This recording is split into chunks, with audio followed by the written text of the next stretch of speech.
High hello and welcome to new educational series. आणि आजचा आपला विषय आहे race protocol in fire safety. तर बघूया what is race. RACE. R stand for rescue, A stand for alarm और alert, C stand for contain and E stand for extinguish और evacuate. तर एक एक आपण बघूया. Rescue. What is rescue? Rescue who are in immediate danger in fire area. Example patient असतील, visitors असतील, staff असतील, आयसीयूचे पेशंट आहेत जे की स्वतःहून मोबिलाइज होऊ शकत नाही, लहान बाळं असतील, तर या सर्वांना रेस्क्यू करायचं, एका सुरक्षित ठिकाणी त्यांना न्यायचं. दुसरा आहे अलार्म. अलार्म म्हणजे काय? Activate fire alarm.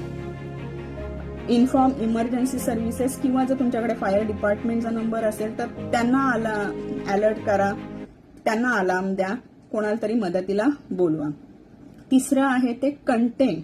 फायरचं कंटेन कमीत कमी कसं करता येईल जेणेकरून ती आग वाढणार नाही आणि त्याचा धूर बाहेर जाणार नाही.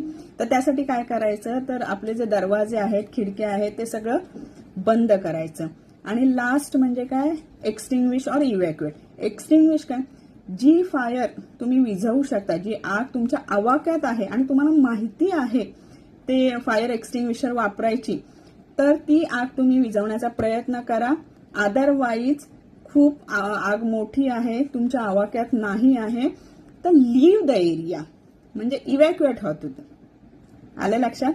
रेस. RACE. थँक्यू.